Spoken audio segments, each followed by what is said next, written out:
Today we're revisiting our Quagsire video made 7 years ago in March 2018. And of course we're throwing the Gen 9 Clodsire in the mix. We've been mentioning Quagsire and its incredible tier-defying exploits in many recent videos, and indeed there are a lot of them. So we're jumping right into business. We're asking the question, how great were Quagsire and Clodsire? No, actually we take it back. Quagsire deserves more. This video marks a first. How amazing was Quagsire actually?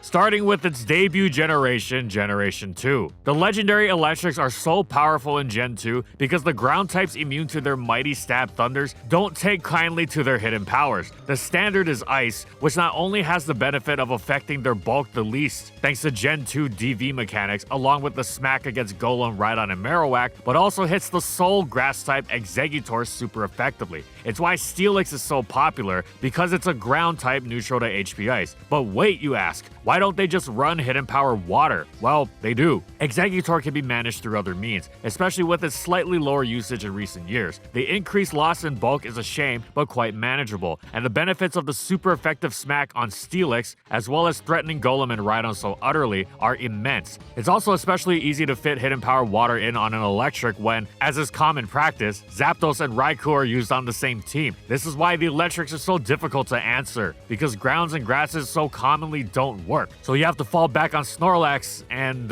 your own Raikou. And that is why Quagsire, flawed though it may be, has such an important niche in Gen 2. It completely walls the electrics regardless of hidden power. With Jolteon rising to OU, this role is even more crucial. Quagsire's stats don't seem that impressive, hardly much of a threat. What more is it going to do beyond just stifling the electrics and Tyranitar for that matter? Oh, nothing. It just possesses one of the highest risk, highest reward moves in the game, Belly Drum. It's the kind of move that leaves both opponents tingling with anticipation, knowing how it can explode the game open. Quagsire reaches Gen 2's cap of 999 attack and is brandishing Earthquake as stab. Getting that Belly Drum off safely in the first place can be challenging though, because without a drum, Quagsire is indeed rather unthreatening, as opposed to Gen 2's most iconic drummer, Snorlax, or even Charizard for that matter. It's not exactly a boosting move you throw around haphazardly. In future gens, Gyarados can afford to Dragon Dance early even if nothing comes of it, but Quagsire doesn't have that same luxury when it's looking at slashing off half its health, especially with its non-existent speed stat, which just barely beats out Snorlax. Also, Quagsire's requisite coverage, Hidden Power Rock, comes at the unpleasant cost of some loss in bulk, though mercifully nothing too major. Finally, it's not just that Quagsire so completely thuds into common early game answers like Cloyster and Exeggutor that completely dominated. It's the fact that you can't even generate pressure with it early on against Zapdos. Raikou at least has to run from Earthquake, but Zapdos knows you're not drumming early, so it can afford to stay in and chip at you while you dink away with unboosted, unstabbed Hidden Power Rock. However, for bulky teams looking to play the long game, Quagsire is a superb choice.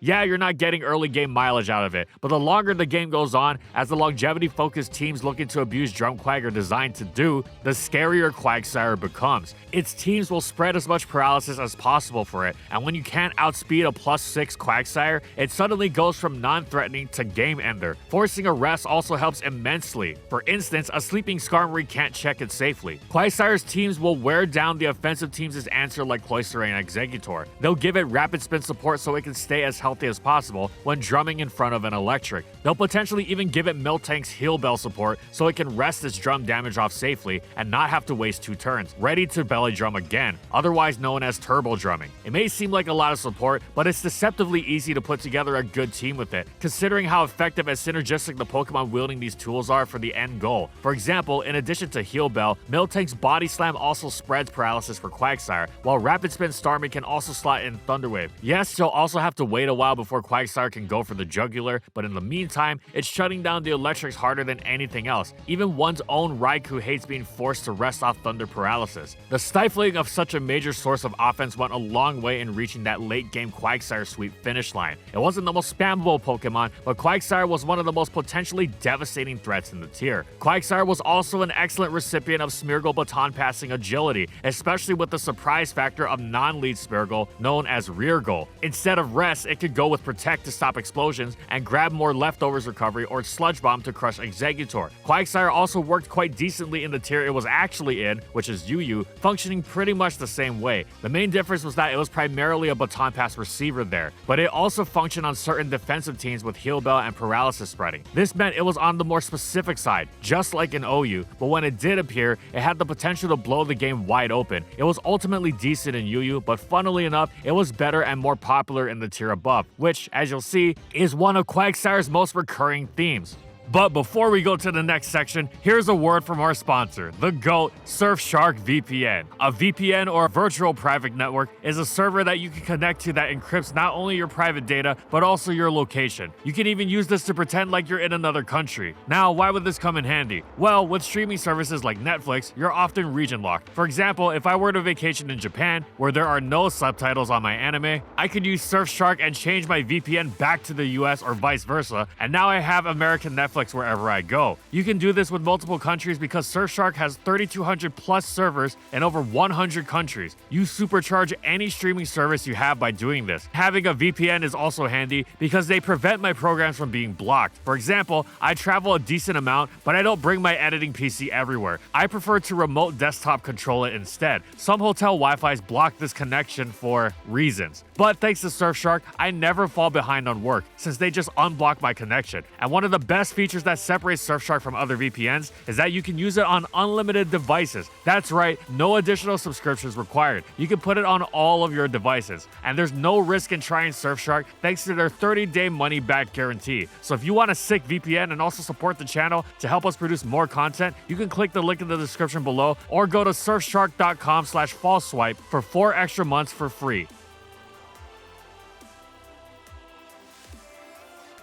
After an offbeat yet uniquely intriguing debut generation, Quagsire found it difficult to keep up in the major overhaul of Gen 3. It no longer had Belly Drum, but even if it had, it wouldn't have been able to make much use of it with the much faster pace of play. It seemed like it had promise. After all, it had Swampert's typing, plus 2 amazing abilities. Damp blocked Explosion, meaning it didn't have to fear Metagross blowing up on it, while Water Absorb gave it an incredible water immunity, which was the main appeal. A Swampert that can also check Suicune? Yes, please. The problem isn't so much that Quagsire not having Swampert's bulk, but more so because it was incredibly weak and therefore passive. This doesn't just mean it can't pose the threat Swampert does so effortlessly, it gets in the way of its defensive duties too. Its Ice Beam doesn't threaten Salamence nearly as much as it needs to, and its Earthquake isn't exactly putting major pressure on Tyranitar without the option for Torrent Hydro Pump either. This means it's collapsing in critical late game situations against the Dragon Dancers that Swampert is so important against. Of course, the lowered bulk does also hurt it, but where this is really noticeable is against Aerodactyl. Yeah, it resists rock and is immune to water, that's great, but just because it blanks Crocoon's mono water coverage doesn't actually make it a reliable answer to offensive Suicune at all. Thus, despite some theorizing, Quagsire can't hack it in OU. It is decent in UU though. Most famously, it completely destroys the premier threat Druidcruel, the name given to substitute Swords Dance Tentacruel. It's also generally tough to take down with its typing and bulk for many meta staples like Gligar and Solrock, and it's not too passive thanks to the Earthquake Toxic combination being far more threatening. It isn't a huge threat, but it's not bad. It's not much more than that though, especially since the waters and electrics it would love to check so commonly carry Hidden Power Grass. It's basically a UU Swampert defensively, but without any of Swampert's offensive brilliance.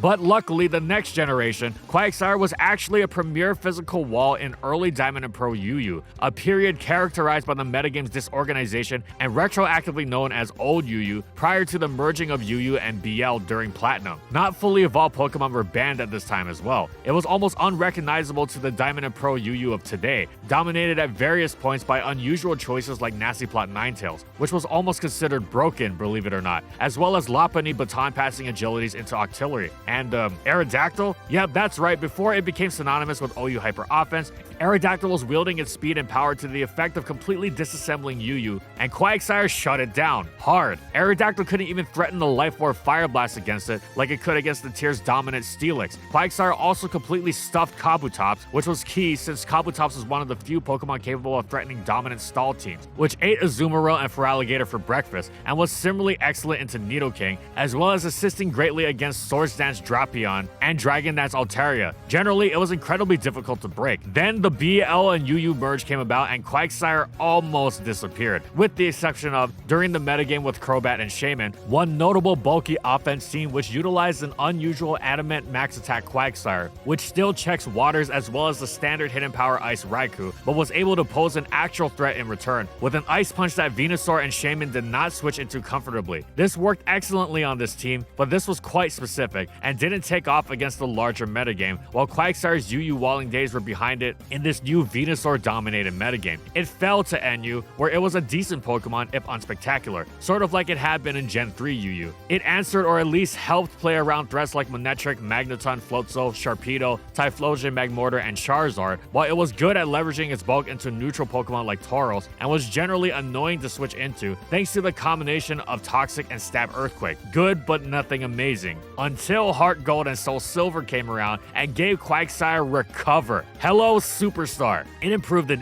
NU, of course, though it still wasn't really worthwhile in UU anymore. But who cares about that when suddenly it becomes the real deal in standard play? Especially defensive Quagsire quickly went from good player secret to genuine metagame choice in the post-Salamence era, which gave rise to the UU-style Fire Water Grass cores and was utterly dominated by Life Orb Starmie that was so often the water on such cores. Another such water was the similarly dangerous threat Offensive Suicune. Both were incredibly difficult to wall if you weren't running a hard stall team with Blissey. So what's a more balanced team to do? Enter Quagsire, which shut both of these down ridiculously hard, and turns out many other OU standards as well. It was excellent into most variants of the new #1 Pokemon in the game, the most common fire in the Fire Water Grass core, Heatran. Zapdos was developing a penchant for destroying these Fire Water Grass cores as well, and Quagsire shut it down big time. The newly dangerous Choice Specs Rotom Wash really struggled against it too. It completely stuffed most variants of Jirachi and Flygon. It helped against non-taunt Gyarados, and it wasn't immediately threatened by Tyranitar or Metagross. Put plainly, Quagsire was incredibly difficult for many standard offensive teams of the time to break through, especially because they were pressured by Earthquake, Toxic, and Encore to punish any funny idea about punishing its low immediate damage output. Of course, it could also run Ice Punch to prevent Breloom from switching in totally for free. Quagsire settled into an excellent role on bulky balance, semi-stall, and sometimes even stall teams. Over time, especially upon the reintroduction of Latias,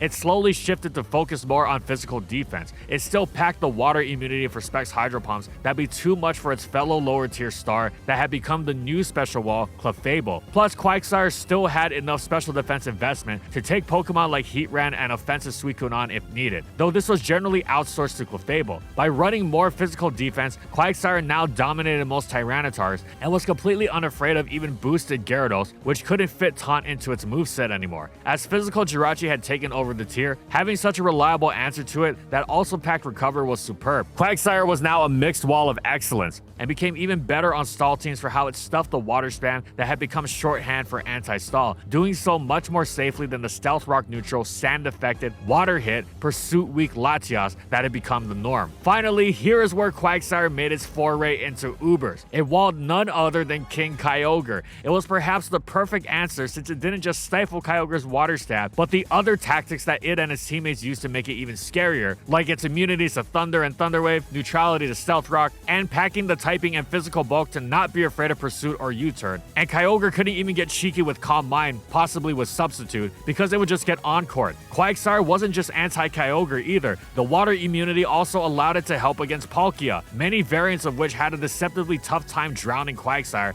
as did fellow water dragon Kingdra, who's normally absurd under Perma Rain. And in that category, Quagsire also completely destroyed Kabutops. It was generally tough to take down for many standard Ubers. It was also quite good into the many Dialgas and Giratina Origin, who generally didn't have an easy time taking it down, especially since Quagsire's trusty Earthquake Toxic combo covered so much. You wouldn't think its special defense was sufficiently impressive to take all these Draco Meteors and Dragon Pulses, but with its great HP, recover, and good play, it got the job done beautifully. It could even irritate Soul Dew Latias that lacked Grass Knot. Quagsire was excellent on Sun and Sand teams, helping them withstand their mortal enemy Kyogre better than perhaps anything else. Quagsire was a great Ubers Pokemon, capping off an incredible generation for itself.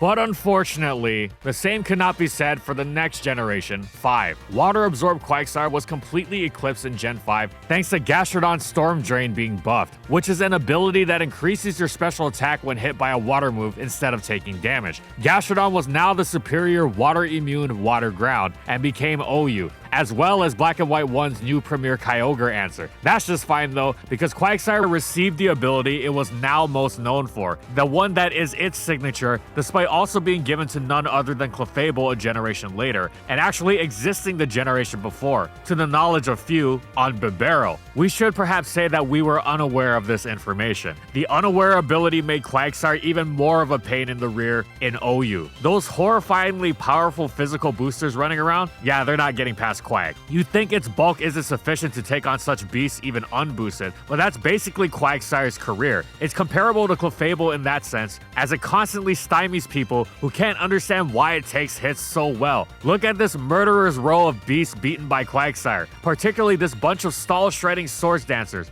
Sandrush Excadrill, Speed Boost Blaziken, Terrakion, Garchomp, Landorus, Lucario, Scizor, Gliscor, and of course, there were others like Dragon Dance, Dragonite, and Bulk Up Conkeldurr. Even if Quagsire had to be more careful against Life Orb variants of some of these Pokemon, the fact that they could never one-hit KO it, as they would nearly everything else after a boost, was enormous. But most of the time, Quagsire did switch in directly and beat them. The only Swords Dancers Quagsire wasn't beating were quite specific, like Virizion, and the unaware ignoring Mold Breaker Haxorus. The popular ones, though, shut down. Quagsire could even assist against non-Life Orb Nasty Plot Thundurus and Combine Reuniclus. The best, most successful metagame-defining Rain and Sand stalls of this tumultuous period of Black and White 1 relied on Quagsire. Rain stall especially loved how it dominated the otherwise ruinous Swords Dance Toxicroak. Now, that said, these Quagsire-anchored stall styles were quite on the passive side and largely disappeared, in favor of more aggressive approaches, culminating in Magic Guard Sun Spam once Black and White 2 came around and ramped the power up with the additions of Keldeo, Technician Breloom, Kyurem Black, Thundurus Styrian, Tornadus Styrian, and Sheer Force Landorus Incarnate. Even though not every addition remained in the tier, the general uptick in pace, even for bulkier teams, left Quagsire in the dust. It thus returned to the lower tiers, and there it had very little impact. It seems strange, but it just didn't match up into UU and RU's brands of offense as well. It was thus a rather bland choice. Its boost-ignoring talents not really needed in the face of more immediate damage, and thus difficult to justify over the more impactful competition it had in staples like Swampert, Alomomola, and the Slow Twins. Still, the fact remained, when OU was at its most broken, Quagsire was at its best. It dominated so many of the Pokemon that dominated everything else, many of which wound up getting banned for doing so. But that's kind of its whole deal. The more powerful and broken things get, the better Quagsire gets. And this would continue in the next generation 6, as Quagsire returned, except the reason was quite clear. Emperor Unaware Routine was denying OU's finest once again, perhaps even more impressively given that, since one of its most important targets was the knockoff spamming Bisharp, it was regularly doing so without the help of its leftovers, and not only that, it was so good at anchoring Stall, it arguably popped up the majority of the playstyle's viability. Stall was quite flawed for a long time, but it did have the amazing strength of being the style that housed Quagsire, and Quagsire shut down the many boosting beasts running around OU, who were often paired together. The aforementioned Bisharp, very scary though it was also just the tip of the high-powered iceberg. Another enormous target was none other than Dragon Dance Mega Charizard X. There was also the massively frightening belly drum of Azumarill, and once again, many other Swords Dancers, most notably Talonflame and Mega Scizor. Teams that stacked these boosters were common, and they mowed through most of the rest of the metagame, but they also wound up struggling incredibly hard when facing Quagsire. Quagsire did have unaware competition in Clefable early on, but it didn't take too long before unaware Clefable was dismissed as inferior. Quagsire's typing and physical bulk made it a far more robust user of the ability. Though Stall varied over time, Quagsire was a constant, a fixture. Without it, Stall teams were often one errant sweeper away from a loss, or were susceptible to losing to things like SD Gliscor or Excadrill in the long game, trapping Quagsire's teammate Skarmory or simply outlasting it. With Quagsire though, Stall could almost be lazy. They never had to worry about giving setup opportunities or boosting opportunities because Quagsire would wall them all the same. As Stall progressed through Gen 6, it became more aggressive and began using spikes again, as opposed to the fog-only Skarmory of the early gen. It also went with the trapper of choice, to enhance this aggression, and said Trapper wound up being the defining Pokemon for that Meta Stall's iteration. Scarf Gothitelle, Scarf Tyranitar, Ban Weavile, Scarf Magnezone, but whichever Trapper was there, Quagsire was there alongside it. You got a free turn to boost? Doesn't matter. Some players were so frustrated by Seto Sweepers being rendered so useless by Quagsire's Unaware, they claimed the ability to be unhealthy for how it denied such a long-standing form of stall counterplay. Somewhat akin to the antics of Quagsire's common teammate before its ban, Magic Bounce Mega Sableye. Quagsire even started using Haze. This seems wasteful on a boost-ignoring Pokemon, but it was actually incredibly helpful for allowing Quagsire to beat Combine Clefable, which it would never beat on its own. Now though, it could switch into +6 Clefable and haze away its boost, then switch out to another teammate and force Clefable to boost all over again, rinse and repeat. Quagsire was also a great answer to Mega Metagross, not even caring about a potential Meteor Mash raise. Nothing else could boast this. And though it was so important in OU throughout the generation, Quagsire's usage was directly tied to stall, meaning it was a lower tier Pokemon once again. It actually went all the way down to the newly added sub-NU tier PU, but it didn't last long at all, getting banned very quickly for propelling stall to an overpowering place in the metagame, with its curse set sweeping the entire tier. If it could wall Bisharp, Pawniard was a piece of cake. Quagsire remained PUBL, not really able to carve out a useful niche in NU, but for all that OU dominance, who cares? And for that matter, it had a small niche in X and Y Ubers. The tier was getting run over by Extreme Killer Arceus, and you know what walled the god of Pokemon? Quagsire, that's right. Even the ultimate deity, the one above all, couldn't break Swagsire.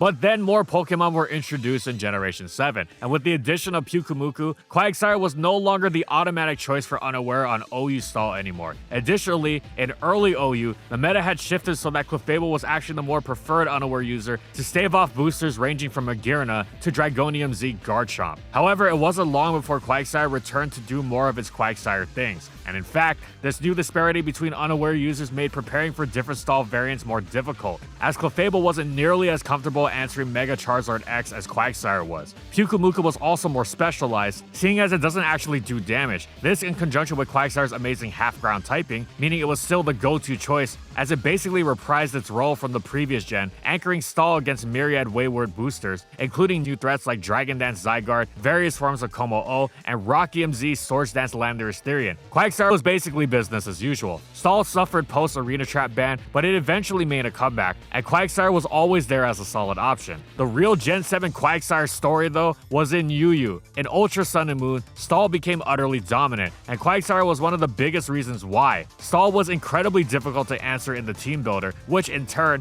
tended to make one hapless against it in the battle, as it wasn't like outplaying an offensive threat you couldn't switch into safely. Nope, if you were bad against Stall, you were pretty much done for unless the Stall user made a spectacular series of misplays. Most Stall wins were not close whatsoever, complete dominance from the first turn. One had to go out of their way to include Stall answers on their team, and the problem was that most Stall answers were incredibly specific and therefore liabilities against non-Stall teams. Historically, good anti-Stall Pokemon should also retain some use against other teams, but that was quite limited here. Plus, even these specific anti-Stall Pokemon might falter, depending on the type of Stall being used. The standard Articuno Mega Aerodactyl Stall could already outplay just about anything thanks to Mega Aerodactyl's offensive leanings. There were instances of it beating even the most blatant, absurd anti-Stall counter team conceivable, with both Haxorus and Nasty Plot Celebi. There were other builds that stifled the already limited counterplay even further. Mega Altaria would eat up the likes of Crawdon, and even the hyper-specific and frankly ridiculous substitute Source Dance Virizion that was actually used as a counter team choice in a tournament once. Alolan Muck would destroy Celebi, Slowbro could take on Fightium Z Terrakion, and Nasty Plot Infernape reliably, and so on. However, the Stall teams always operated with the following core: Alomomola, Blissey, and an Unaware user. And as good as Pyukumuku was, Quagsire was the standard, shutting down various vicious Swords Dancers like Scizor, Mimikyu, and Rockium Z Terrakion. This trio took on a ridiculous number of Pokemon and their 3 remaining teammates, always including Defogger like Gligar, or in the case of the famous Articuno team, 2 defoggers, as well as other obnoxious options like Toxic Spike's Nihiligo,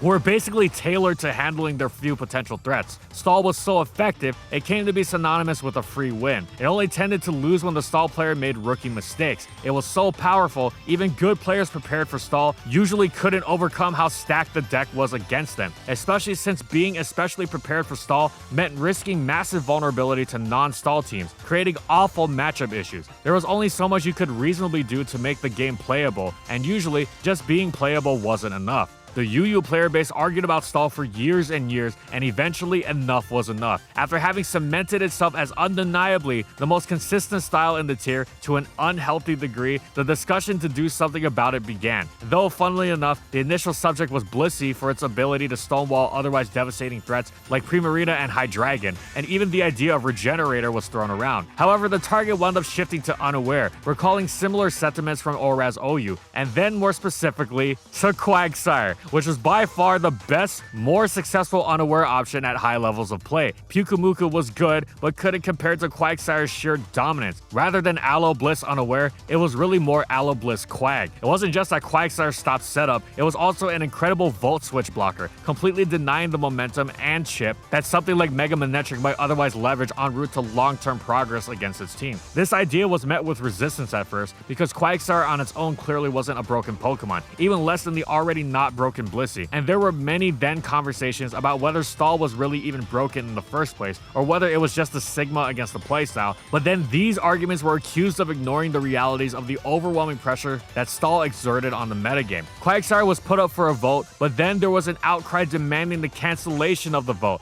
Despite everybody seeming to agree that the tier was, to put it nicely, heavily flawed, many players also seemed terrified of change and argued fervently against any form of it. It was superb drama that would put most prestige TV to shame, and for the grand finale, Quagsire was banned. To this day, it sits in the UU ban list, even after a second vote. Though it is far from unviable, Stall was indeed nerfed to the point of being balanced, or at least more balanced, and that was all because of Quagsire. And this would continue into the next generation 8, as Quagsire was still used on some OU stalls, but unfortunately the playstyle itself wasn't much to write home about, failing to keep up in the face of powerful balance teams that also had all the bulk and longevity they needed, but also packed major offensive strength. What with the whole regen future port deal with Slow Twins had going on and all, Quagsire was similarly decent, yet ultimately blandly unimpressive in UU and RU. Though it was funny, it was viable in all of them, and it was just more of the same. It was quite good in NU though, taking on a heap of otherwise devastating beasts for the benefit of the balance and stall teams that otherwise be easily overwhelmed, like Tyrantrum, Aerodactyl, Shell Smash Cloyster, Dragon Dance Flygon, Swords Dance Drapion, and Salazzle. Quagsire really loved that Gen 8 removed hidden power. Goodbye various HP grasses. At this point, you know what Quagsire does, and it did it so beautifully, even more so in PU, taking on a slew of would-be threats such as Aggron, Charizard, Togedemaru, and the Triple S gang, Sandaconda, Sandslash, and Silvally Ghost. Business as usual, with Quagsire really reveling in the lack of grass hidden power. The real Gen 8 Quag story is, of course, how it made its return to Ubers, and in the grandest fashion possible. The defining Pokemon was Zacian Crown, whose power made Quagsire's previous Ubers assignments look quaint. Its speed was so far ahead of everything, it could run an attacking boost nature without a problem, and this was truly absurd given that it was operating with a base 170 attack stat, equal to that of Kyurem Black. This already would have been insane on such a fast Pokemon, but wait, there's more. Its Intrepid Sword ability gives it +1 attack every time it switches in. Unlike Kyurem Black, it effectively doesn't have an item since it needs the Rusted Sword to turn into its crown form, but this +1 attack is far better than a Choice Band since it can switch moves, and the Rusted Sword also lets Zacian eat up Trick and Knockoff. Oh, and it also gets Swords Dance. So you've got the fastest thing around getting +3 attack easily, it wields a ferocious dual stab combination, and has ideal clobbering, complementary coverage like close combat, as well as wild charge to really crush everything. That Steel Fairy stab combination also comes from a contender for the best defensive typing in the game, which is further supported by stunning bulk of 92 base HP alongside 115 defenses. To put it into perspective, Magirna, a premier wall in Gen 7 Ubers, has the same defenses alongside a base 80 HP. So even in the unlikely event you can take Zacian Crown's hits, you're probably not doing a heck of a lot damage back to it. So what is there to do? Can anything stop it from destroying literally everything in this path? That's right, where every other physical wall faltered, even the mighty tank growth, the all-destroying Zacian crown still had no choice but to admire the sire. The premise is admittedly mind-boggling. Yes, Unaware ignores the intrepid sword boost, but Zacian crown is still threatening Quagsire with stab play rough. How can it possibly withstand two of these? And yet, in the ultimate act of defiance, or ignorance, Quagsire effortlessly performed its ultimate feat of seemingly low stats, letting it wall the most unbelievably overpowered monster in existence. An adamant play rough from Zacian crown maxed out at 47%. So yes, while it had to recover every time, it was a small price to pay for, not losing a Pokemon to the most broken threat in the game that destroyed literally everything else. Didn't Quagsire have to stay at absolutely full health for that? Why, yes, but that wasn't difficult, seeing as the addition of heavy-duty boots allowed it to remain blissfully unaware of any hazards that were on the field as well. This made Zacian crown the second box art legendary to get completely and utterly owned by Quagsire, and since Zacian crown was so outrageously broken that it got banned to anything goes, Quagsire earned the distinction of being the Pokemon that countered the Uber that was too broken for Ubers. And though we don't usually cover anything goes as a tier, we must of course mention that Quagsire had a niche even there, because of course it countered Zacian crown. And so with that, Gen 8 was arguably Quagsire's best, because tragedy struck in Gen 9. Gen 9 cut recovery PP in half, and this was quite a blow to Quagsire. But on the other hand, it now had access to Stealth Rock spikes and Toxic spikes. Any of these would have been incredible in any previous generation, let alone 2, and let alone all 3. Of course, it got these at a time where every ground type was similarly blessed, which made it markedly less special, as did the fact that there was all this power creep flying around, much of which forced everything to wear boots so as to not get completely flattened, as with hazards it'd just be too much. And we'd love to tell you Quagsire kept up with OU, owning King Gambit, as it had Bisharp in the past, but that's sadly just not true. It started in UU, where it was a solid defensive spiker, especially since its move pool retained Toxic, unlike many others in Gen 9. But for the first time since receiving the ability, Quagsire sometimes didn't even bother with Unaware. Early on, Haxorus was the tier's main booster, and its Unaware breaking Mold Breaker meant it was one Pokemon whose boost Quagsire couldn't ignore. Meanwhile, Water Absorb enhanced its defensive utility and allowed it to spike more. That said, Unaware remained useful for checking the occasional Dragon Dance Salamence and Swords Dance Scizor without Trailblaze. Post DLC though, Quagsire dropped to RU, where it was solid, getting to answer Bisharp once again, as well as other familiar faces like Salamence and Talonflame. With Terra Poison, it could potentially expand its reach to answer threats like Slitherwing, while no longer having to avoid Toxic from opposing bulky Pokemon. It shared the tier with fellow Water Ground and point of comparison Gastrodon, which was also blessed with hazards, but ultimately retained its own niche thanks to the physical focus on Unaware that Gastrodon couldn't replicate. However, Quagsire's pre-evolution Wooper received the Paldean form, and that evolved into Clodsire, which proudly carried the Quagsire torch. It even carried both Water Absorb and Unaware, but with Nidoqueen's typing, and an absurd HP stat alongside good special defense, making it incredibly difficult to break on that side of the spectrum, while also being excellent on the physical side because its HP stat more than compensated for its low defense. Remember, if Quagsire's base 95 HP and 65 special defense let it take on Kyogres and Palkios, Clodsire could take on physical attackers with base 130 HP and 60 defense. And indeed, while performing its walling duties, it also threw down hazards with the Plum, usually spikes. It started in OU and stayed there for a long time. It was actually UU briefly early on, but as the metagame started taking shape, its talents were called on so often in standard play that it moved back up. Its incredible defensive range let it take on, in true Quagsire family fashion, some incredibly frightening Pokemon that were otherwise limited in their answers, most notably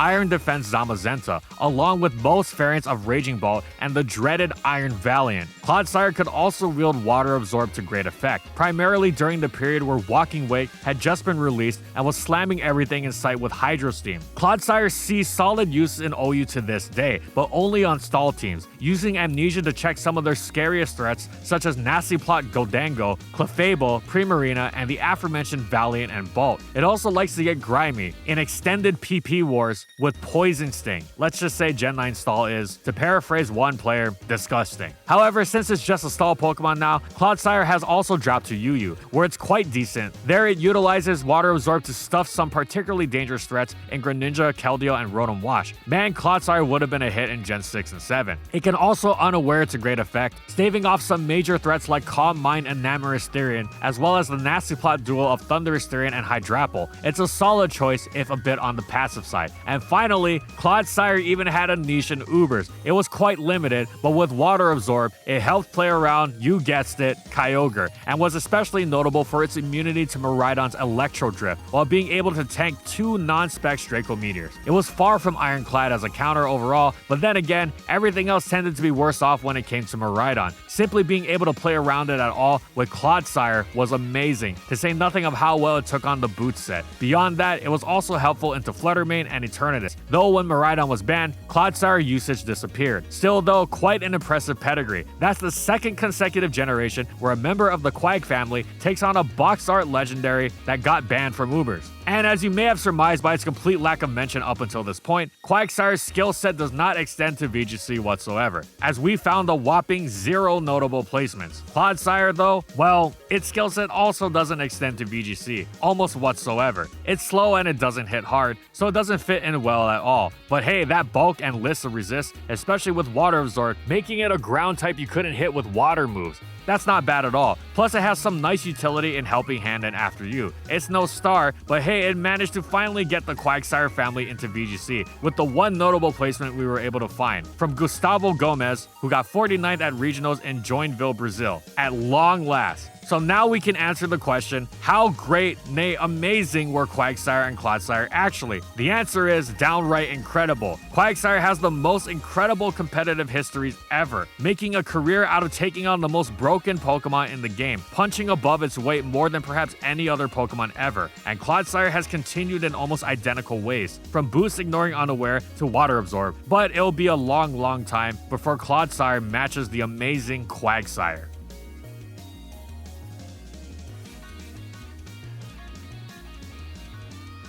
And thank you so much to our Platinum patrons. Thank you to Amphozenus, Alex Sable, Anthony Belval Renault, Bingleton, Daniel Isbeast, Funky, Glitcherton, Howl, Jack G, King Yabber, Megamon VGC, Nurse Jake, Pretzel SP, Soljiro Sakura, Spavoon, Skylaria, Soras and Croxon, Shiwei Miji, Stoneface Colin, Kiboflu for their major support of our videos.